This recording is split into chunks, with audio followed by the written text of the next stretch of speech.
crowd up. Get out of here. He doing all this. Now Chris Paul got the upper hand, and you shoved the man. Nah, get on up out of here. Get your butt out of here. Skip, that's weak sauce. That's a punk move. That's a bull jive move. And then Mark Davis gonna talk about, I got him. Could have been one of my teammates you shoved like that. Especially, not that guy. Now, you might be able to shove one of them other guys, and I won't shove you back. But I'm going to steal on you. My guy, if that had been John Elway, and the guy just shoved him, guess what? I get you back. Because you don't believe it? Got cheap shot TD in the Kansas City game Monday night. I got him back. Got fined for it, too. I explained to the head official what happened. They rescinded the fine. But you don't do that. You see, he always doing something. Now, just like he could have hurt him when he undercut him the other night, he could have hurt this man. Because Chris Paul just walking by. Chris Paul, I don't know what he said on the jumper. Maybe he said that thing wet. Gotcha. I don't know. But I think he said a whole lot more than that. All I know is that when he walked by, he didn't say anything. And then all of a sudden, Pat Bev gonna shove the man. No. This is the same Pat Bev. You remember a couple of years ago they signed him. He tweeted Steph Curry saying, it's my time. Steph Curry tweeted him back like, bro, you 31. What you mean it's your time the next 5 years? Don't do that, Pat Bev. That's so weak. Skip, that was a punk move. Straight up punk move. Anybody, any Clipper fans or any Pat Bev fan that says that was not a punk move is full of it. And you know what you're full of. That's a bull jive move. So, question. Why didn't any of Chris Paul's teammates want to fight Patrick Beverley at that moment? I don't know. But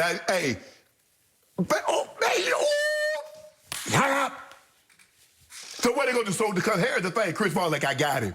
See, that's when you know you got some. Skip, when you can get somebody to act out of character.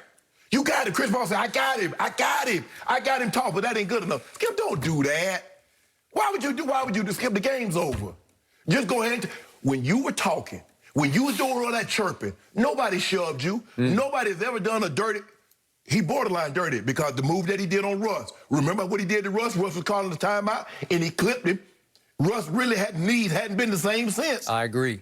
So he's right on that edge. And sometimes it was borderline. Yes, and sometimes it's like an unwritten rule. If a man's trying to call timeout with the ball under his arm, don't try to snake the ball out of his hand. Don't put him in harm's way. But now, Pat Bev, why you do that, bro? That was unnecessary. You could have injured this man. Here's why I believe none of the Suns rushed to Chris Paul's defense. Because they all knew that Chris Paul was giving it to Pat Bev just as much as Pat Bev was giving it back to Chris Paul. Chris Paul will talk some serious below-the-belt sort of trash, right?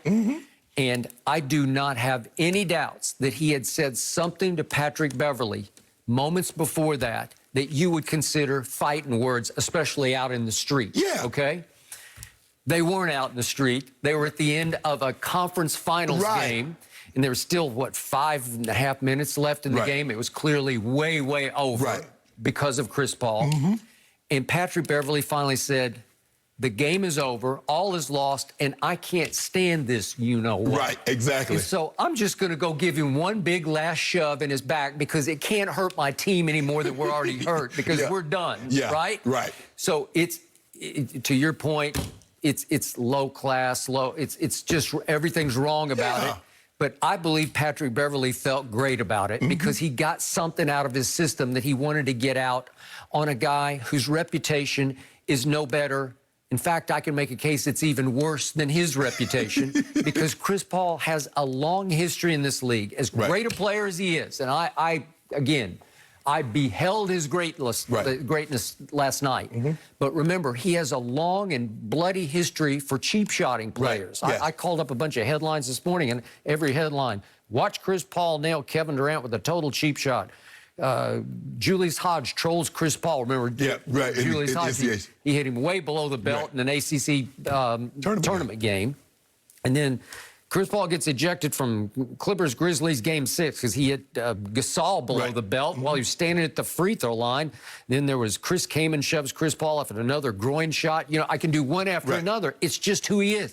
He's a little pit bull who wants to win so badly, he loses it sometimes and just goes completely over the edge. And you saw Boogie Cousins say, that's why nobody like your weak you-know-what. That's what he was trying to tell him because can we see that play? Again, Chris made the nice play to score the basketball. And then I thought this was borderline cheap here. So oh, yeah. This was the Skip. one. Yeah, this nice, sweet little finger roll. And then he kind of goes up under and sort of accidentally bumps into Boogie, who was just trying to get the ball out of bounds. And all of a sudden, DeMarcus Cousins gets called for a technical foul. And again, Chris Paul is one of the all-time great flop artists in the history of this league. So is Patrick Beverley. Correct. But they live by the flop because they've gotten a lot of calls via the flop. Okay, so here's DeMarcus. He's like me again, you know, like you're. He got me, but he got you good because he set you up for that. But I think that the biggest thing was why they didn't react is that they have more games to come. And the last thing you need, Skip, is to get suspended. Because remember what happened to Phoenix before? I know, and Monty Starminer came up. I know, I got it. Monty Williams has taught him all year, you got to keep your poise. That's what he says, poise. I got it. I got it. But there's some moment when Shannon Sharp says, okay, that's over the line. I don't care what happens. You're going to hear this. We've been talking the whole, okay, once we start talking, Skip, we talking. Okay, you saying things, I'm saying things. Okay, how nasty we gonna get it? And you go, okay, if that's where we going, that's where we going. There are rules and then there are broken rules. Okay, once you what did you always tell me about your trash talk? You just can't go personal. Right. No, I'm not. You know, I'm not gonna talk about your wife or your kids or anything like that. But I'm gonna talk about your punk. You know what? Okay. So it's gonna be me and you. Your wife ain't got nothing to do with it. Your girlfriend ain't got nothing to do with it. Well, maybe. But anyway, wife and girlfriend are two different things. But I ain't talking about you know, there are certain lines you don't cross. Yeah, I ain't talking about nobody's mom I or just grandma. believe Chris Paul crossed some line with Patrick Beverley, and you can say he deserved to cross the line. It's hard for me to believe that in Patrick Beverley, the way he's played, the way he's had to grind to get to where he is, he hasn't stepped over the line as far as trash talking. It's hard for me to believe that because I believe he stepped over the line in some occasions in the way he plays the game. Okay, I agree. Now, the incident at Phoenix in Game 5, I just thought Patrick Beverley was fighting over a pick, which was actually a moving screen by Ayton in which he was bumping into Patrick. I did not think he intentionally rammed into Chris Paul. No, he didn't, Skip. Chris Paul was trying to draw a charge. But what happened is that Pat Bev fought up under the screen, but he ended up clipping him. He did clip him. Okay, he didn't mean to do it. I don't think he was even trying to clip him, and Chris Paul went down like he was shot. Skip, the man's up in the air. So what was he supposed to do? Because he's jumping into him, trying to draw a foul call. And by the way, Chris Paul came down hard on his butt, man. That was a... But this is the thing right here. Okay, now he's doing that. Okay, this is what he does. Okay. Because he does believe he's a flopper. And so in front of the Phoenix fans and in front of the Phoenix team, he's just clowning him. Yeah. Well, who would dare to do that to the point guard? Right. Well, only Pat Bev. But see, the thing was, he winning. He's front running. Everything's okay. But the moment somebody else get a hammer, he wants you to handle him. Hey, it's glass, handle with care. Do not break. Nah, bro. I'm going to give you everything plus more than what you gave me. I remember when you, Skip, he crossed Chris Paul over. Can we see this? Jim, do we have a video of when he crossed Chris Paul over in the second quarter? It was something, man. Look at this. This is what he does. Woo, look at him dance. Look at like Steph Curry and Dame Lillard. Look at him get to the basket. Now look what he does. Look at him. He said something. Chris Paul ain't shoving. Shannon Sharp would have said something too. Look at this. Look at him. Yep. Oh. Well, he deserved to. Now. You all kid. You was skinning and grinning just a minute ago. Oh, boy. Now see what happens, Skip? Just imagine you went hunting and a lion had a gun or an elephant had a gun while you hunting him. He hunting you. You see what happened, Bev? Yep. Hell, you over there just cheesing the Chris Paul face. Chris Paul said, bap. Yep. And now look at him. Now you want to shove the man. Okay, I do not condone the shove. But I believe that Patrick Beverley was immensely satisfied by shoving it in the back. I believe Pat Bev deserved it. Whatever Chris Paul say, he deserved it. I don't even know what Chris Paul say, but he deserved it. You could argue that, because I think they were both giving and taking, like way below the belt. There's no greater feeling. There's no greater feeling, Skip, because I've been able to do that. I've been able to get up on the guy's skin so bad they get a personal foul. We got like 3 or 4 of them. If you don't believe it, go back and look at Kansas City in 1998. They call it the Monday Night Meltdown.